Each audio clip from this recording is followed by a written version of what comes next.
Pemirsa apa kabar? Saya Jonathan membawakan Warta Berita PTS tanggal 15 April. Kebakaran besar terjadi di Taichung dini hari tadi. Api menjalar dari lantai 3 dua gedung hunian warga. Api berhasil dipadamkan dalam waktu sekitar setengah jam.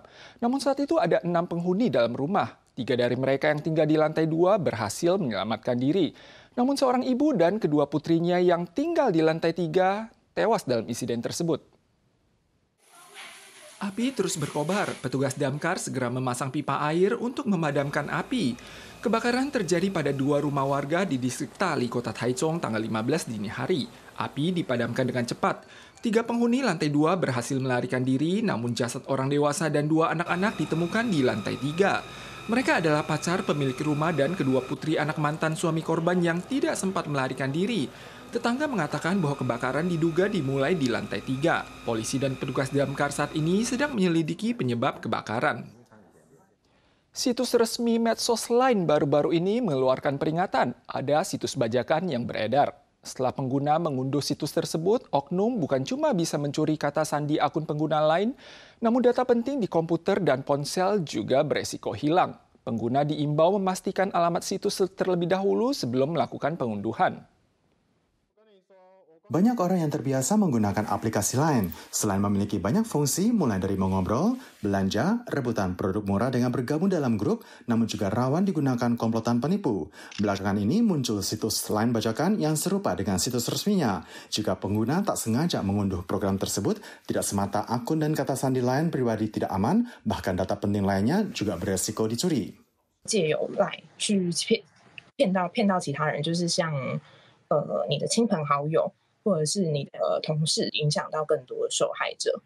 Situs lain palsu ada catatnya. Aparat kepolisian pun memberikan tips untuk melindungi diri sendiri, yakni memeriksanya melalui situs. Situs resmi bagian belakang adalah line.me, sementara yang palsu adalah line.kim. Periksa dulu apa jenis huruf Mandarin yang digunakan merupakan Mandarin sederhana atau tradisional seperti yang biasanya digunakan di Taiwan. Pihak lain juga menyarankan, unduhlah lewat Google Play atau App Store. 手机的恶意程式来讲，它相对来说能够做的事情比电脑能够做的事情是有限的。用电脑版的社群软体的时候，那其实一定是要更加的这个小心。你在使用上面可能看起来是正常，但你所有的一举一动可能会被这个监控，这是第一个部分。第二个部分，现在的这个病毒越来越厉害，透过包装可能会去规避掉这个防毒软体的侦查。 Lakukan pemeriksaan secara cermat, tak kalah mengunduh Line, karena program bajakan mampu mencuri data informasi pribadi atau data lainnya tanpa disadari. Pakar menganalisa jika virus masuk bersama dengan paket yang ada, bahkan program antivirus sendiri juga sulit melakukan pencekalan. Pemerintah Kamboja baru-baru ini menindak tegas aksi penipuan telekomunikasi dengan menangkap 180 warga Taiwan. Namun akibat permintaan Tiongkok kemarin, Kamboja mendeportasi sekitar hampir 190 tersangka asal Tiongkok dan Taiwan kembali ke RRT. Hal ini kemudian diprotes oleh Kementerian Luar Negeri Taiwan. Media Kamboja menerbitkan foto ratusan tersangka Taiwan yang ditangkap. Setelah menerima berita tersebut pada awal April, kantor perwakilan Taiwan di kota Ho Chi Minh segera bernegosiasi dengan pemerintah Kamboja, meminta agar warga Taiwan yang terlibat dipulangkan ke Taiwan untuk penyelidikan dan persidangan sesuai asas internasional prinsip yurisdiksi kewarganegaraan. Namun di bawah tekanan Tiongkok, Kamboja tidak memberikan daftar dan jumlah oknum yang dideportasi. Tanggal 14 pagi, 3 kloter beranggotakan 190 tersangka termasuk warga Tiongkok dan Taiwan dipulangkan ke RRT. Dilaporkan bahwa mereka mungkin dijatuhi hukuman penjara seumur hidup. Presiden Donald Trump telah mengambil langkah lain terkait kebijakan tarif. Ia mengatakan sedang mempertimbangkan pengecualian tarif impor otomotif dan suku cadang untuk sementara waktu guna memberikan produsen industri terkait lebih banyak waktu untuk membangun fasilitas produksi di Amerika. Namun dalam rangka mempersiapkan langkah bagi penerapan tarif selanjutnya, ia juga meluncurkan penyelidikan terhadap produk obat-obatan dan semikonduktor dengan alasan keamanan nasional, yang dikhawatirkan berpotensi semakin memengaruhi situasi perang dagang. Saat menerima kunjungan Presiden El Salvador, Presiden Amerika Serikat Donald Trump tengah mempersiapkan peluncuran pajak tambahan baru lainnya yang akan diberlakukan dalam waktu singkat khususnya untuk produk obat-obatan. Ireland, and they're in lots of other places, China. And all I have to do is impose a tariff. Trump berpendapat jika selalu mengandalkan impor semikonduktor dan obat-obatan dalam jangka panjang akan mempengaruhi keamanan nasional. Sekali lagi menyebutkan bahwa pajak juga mampu membangun kembali industri manufaktur Amerika. Trump menyampaikan pemberlakuan pajak untuk semikonduktor diumumkan pekan ini dan untuk beberapa perusahaan manufaktur terkait dapat lebih fleksibel. Merujuk pada pengumuman dari Departemen Perdagangan Amerika, investigasi terhadap semikonduktor mencakup bagian yang sangat luas, termasuk chip terkini untuk produk kecerdasan buatan, kebutuhan produk tradisional dan produk elektronik lainnya. Pemberlakuan ini akan mengancam rantai pasokan produk chip dari berbagai negara yang diekspor ke Amerika yang bernilai puluhan miliar dolar Amerika. Untuk pemberlakuan pajak produk on-the-road mobil, Trump akan menundanya sementara waktu agar pelaku usaha manufaktur mobil memiliki waktu membangun pabriknya di Amerika. Sementara itu untuk pajak resiprokal sebesar 36% untuk Thailand dan 32% untuk Indonesia, pemerintah terkait tengah membentuk tim negosiasi.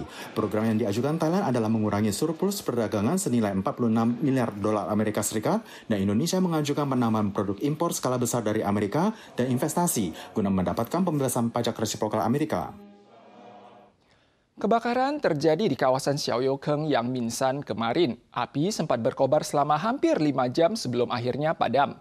Luas area yang terbakar mencapai sekitar 50 hektar. Kantor pengelola Taman Nasional Yang Minsan menjelaskan bahwa insiden pada tahap awal diasumsi dipicu oleh kebakaran sensor kualitas udara di Laboratorium Institut Riset Nasional. Api menjalar di Jalan Setapak Xiaoyoukheng, tepi Gunung Qixing. Tanggal 14 siang dilaporkan ada kobaran api di Xiaoyoukheng, Gunung Yangmingshan. Api meliuk mengikuti alur gunung setempat dan tidak dapat dipadamkan. Pintu masuk Jalan Setapak Xiaoyoukheng dan lahan parkir pun ditutup sementara. 准备要登山的时候，我就看到开始有一点小火苗开始在靠近那个太阳能的一个灯的位置。 Pihak damkar mengerahkan 3 selang air, total panjang 3 km.